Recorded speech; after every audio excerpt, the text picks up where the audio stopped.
What is going on? Welcome back to the channel. Today's video, we're about to go into fishing a jig in the summer. Kyle Cordiana, myself, and Matt Steffen are about to give you some summer jig fishing tips to help you put not just fish in the boat, but big fish that we know these jigs can catch. Let's get into it. Hey guys, Kyle Cordiana here with Bass Fishing Declassified. Listen, today I'm going to give you a summer jig fishing tip.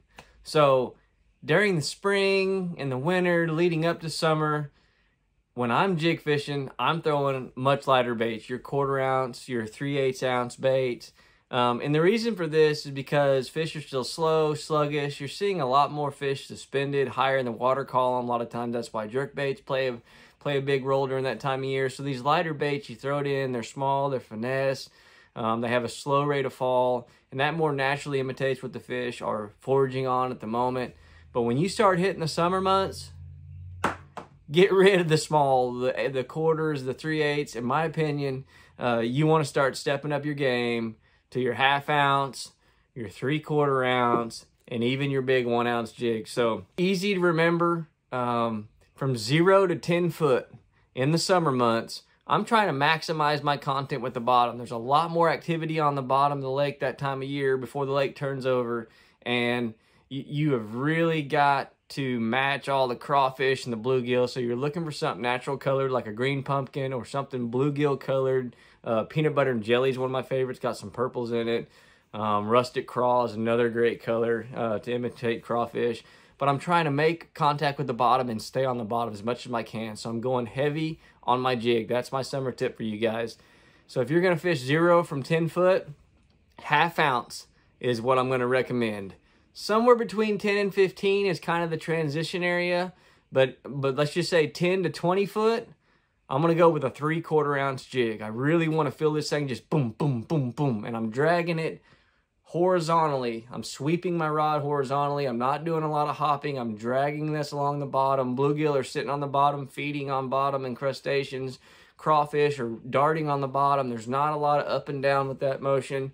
And then once you get deeper than 20 foot, you're going to go with a big 1 ounce jig. A football jig is kind of my preference. There's some other shaped heads that works well, but I'm going to go with the 1 ounce jig. So 0 to 10, 1/2 ounce, say 10 to 20, 3/4 ounce. Anything over 20, you're stepping into that 1 ounce jig frame. So that's my quick tip for you in the summer. If you want to go jig fishing, go heavy on your jigs. These are all motion fishing jigs. I love them. They got a good wire guard, wire keeper around the skirt. They're handmade by Bobby and his team there at Motion Fishing. And that wire guard, you know, the rubber band normally tears and the sun corrodes it and you lose your skirt. But these are really well made right there in the state of Missouri. So anyway, hope this helps you guys catch some more fish in the summer. Go get your jigs at motionfishing.com and have fun. Hey guys, Kyle just shared a good tip with fishing the jig in the summer. That 0 to 10 foot depth range, 10 to 20, and then 20 plus, man, it's a good one to follow. Definitely if you're a new jig fisherman, hey, you need to give it a shot. I think I kind of go by that as well. I love to have that 3/4 ounce jig on my deck, but I typically fish anywhere from that 15 to 30 foot already. Okay guys, the jig I'm about to talk about is a swing head jig, or also known as a wobble head, and then you've heard of the biffle bug as well. But before I get into this, just a reminder that Bass Fishing Declassified is brought to you by Fish the Moment. If you'd like to find a way to support the channel, go to fishthemoment.com. Go ahead and check out our map lake breakdowns or our one-on-one virtual lessons that you can sign up with any of our Bass Fishing Declassified team members. Now guys, let's talk about this swing head jig and why I brought it out for the summer. And part of the reason is I've not really ever explored with this in the summer. It's been more of a winter deal for me, been a spring post-spawn, but I decided this year I'm going to commit to this in the summer and try to learn and get a little better at it. Now with that, I've already had a really good jig fishing trip. And guys, on my jig video that I put out on the channel earlier, it was most of that footage was from Lake Fork. And so when I came back here to Arkansas, to where I'm at fishing most of the time, I decided to get these out. And one of my most successful soft plastics that I've put on this swing head jig is the Toad Thumper Craw Gill, okay? And right here, this is just the green pumpkin color. You see I have the little pinchers dyed in and then the red. I've been dyeing them in chartreuse as well, but I think the fish kind of got used to them, and I just went to red to try it out. I don't have many left. I've been through 2 packages. Okay, guys, now where and how I've been fishing this guy. Okay, of course, it's going to be around rock. I like to look for individual rock spots. Like, for example, if I see a rock point and it's loaded with rock, it's just a rock point you see with your eyes and all that rock comes out, I'm not fishing it. I'm trying to find individual rock spots. It could be a random rock pile, random rock boulder, or it can be part of a road bed. And this has just been one of my 1-2 punches. I've thrown a couple lures at these rock spots this year. The swing head jig has been one of them. Now, if you've seen in another video, I've talked about with the tip of having a swing head that you do not that's not already connected. Okay, see, this is a big bite bait swing head right here. It has, I think this is a 3/0 hook on it. I like this 3/0 hook size with this craw gill, but it's already connected. Now, there's a video I mentioned in another tip that Matt shared to where you can buy these separate, add split rings to it, and it gives it more action. I had 2 of those, lost them because you're getting these up in rock and it just happens, okay? And so now I've gone back to these and I've still caught some fish with them, but that split ring tip with it is very, very helpful. Okay, so one thing with this too, just to share, I've not caught a fish in a brush pile with this year. I've tried, okay? I've just not caught many fish in brush piles. I've caught a few. So I have tried. I'm not sure if anybody else has thrown these in brush piles right now in the summer and has caught fish. Let me know if you have. Guys, on my setup, okay, on my setup this is the Denali Lithium Pro. It's my flipping rod, okay? My worm and jig rods, I have 2 of them, have a Carolina rig and a Texas rig worm right now. I would throw it on those, but instead I'm just throwing on this flipping rod, okay? It's not just a broomstick all the way. It still, I believe, has a fast tip, so it kind of lets me load up on them, but it is a thick rod right here to where, man, I'm bringing 4-pound fish, you know, up in them, out of them deeper depths. Now, one more thing about the swing head. If you're still watching this, you're about to get a little bit of juice, something I'm about to try. I say try, okay? I've been catching fish on this soft plastic with the hover rig. Not bigs yet, okay? I'm not gonna lie to you. I've not caught bigs with it. I've caught fish, babies. But this is the Big Bite Baits Warmouth, okay? I believe Dean Rojas is it can kind of help Big Bite Baits develop this. If I'm wrong, somebody let me know. But I'm gonna put this dude on the wobble head, okay? It's a little different action, so let me get this back out real quick. All right, one thing I thought about it, and it's just me just thinking with baits now. Okay, you see right away, and this is one reason why the Warmouth's been good with me on the hover rig. So this action, which is most of the time how you see swing heads get fished, okay? As you see, it's flat, normal. This is now sideways, so it's a different action. It also looks like a brim, and there's a lot of brim, panfish, bluegill, red ear fish in the lakes I fish right now. So once again, it's a different action going through the water, and then also it looks like a brim. So I'm going to try to give this a shot, okay? It might not catch fish, or it might. Now, this lure I don't think was designed for a wobblehead. I could be totally wrong, okay? Johnny sent me these packs and said, hey, go get some hover rig fish catches with them. And I just not caught any bigs. But I was thinking the other day as it was laying in my boat, I was like, hey, I need to put this on a swing head and give it a shot.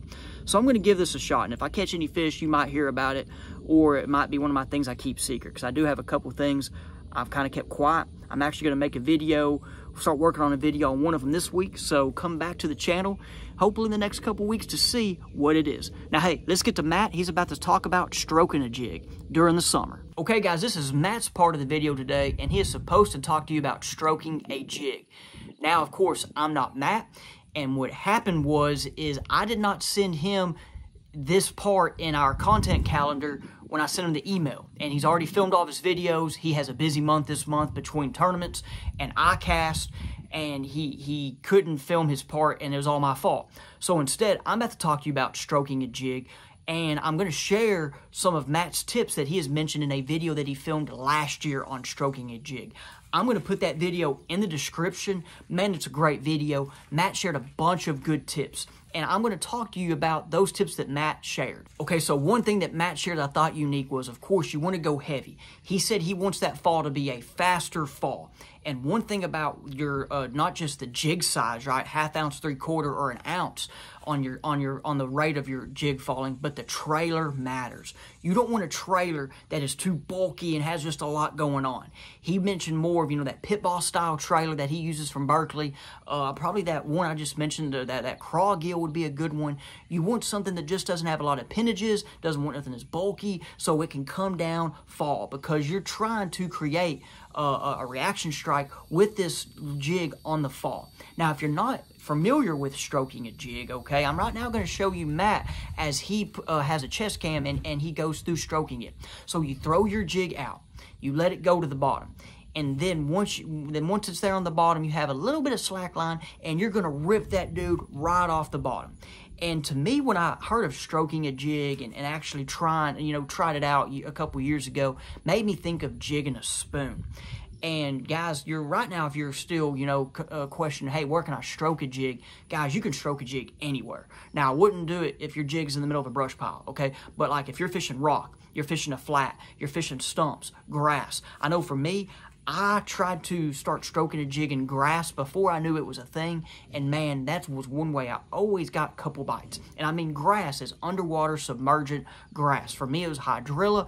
I'd fish some hydrilla patches and, hydrilla stuff that could be in 10 to 20 feet, and sometimes that stuff's tall, so bringing it up and that jig going through the grass and back down would make it, of course, move, and bass, I think, were curious, come up to it and eat it, okay? Maybe they're thinking another bass is chasing the jig, which could be imitating crawfish or a brim, or they're just like, hey, it's hurt, something's going on, and they would come over there and eat it.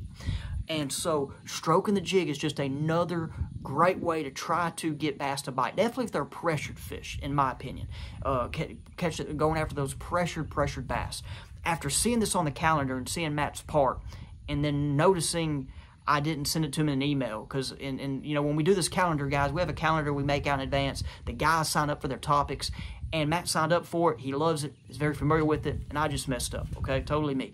But when I saw it there, it made me think of, hey, I've not stroked a jig yet this summer. And so one thing I know I'm going to do is stroke that swing head coming up, okay? I'm going to try to go out in the water some this week. I'm about to try to stroke that swing head. So guys, hey, we appreciate you watching. Hey, if you've not checked out these other two videos, go ahead and check them out. And hey, we'll see you on the next one.